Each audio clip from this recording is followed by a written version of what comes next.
Xudo xohlasa keyingi oydan tayyorgarlik boshlayvering. Foliyalarningizni ichavering. Sizlarga bitta narsa, oyijonlar, iltimos. Raddomga bordinglar. 40 hafta, 41 hafta bolasini yo'qotgan. 3 kun dard chekib, o'lib qolgan ichida keyin. To'g'ri, bir necha kunlab dard chekib, sog'lom tug'ilganlar ham bo'ladi, lekin kam. Oyijonlar, risk qilmanglar unaqa. Umuman uzog'i bilan 10 soatdan oshiq yoki juda bo'lmadi 1 kundan oshiq dard chekyapsizlarmi? 1 kun ham xavfli. 10 soatdan oshiq dard chekyapsizlarmi?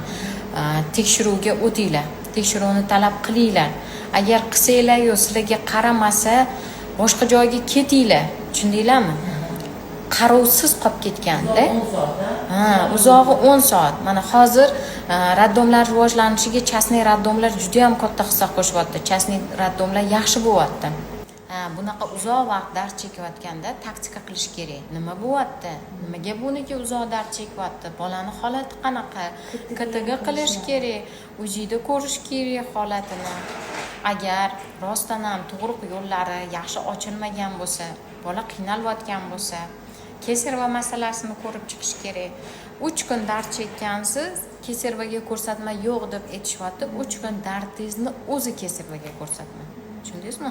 Ma'nosi o'shaning uchun sizlarga ham oyijonlar, uzoq vaqt dard chekib qolib ketayotgan bo'lsangiz va sizga hech kim qaramayotgan bo'lsa, unaqa o'zingizni xavfga qo'ymang.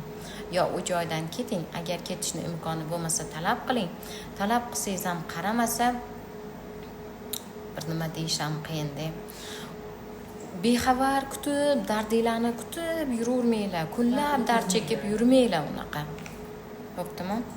10 soat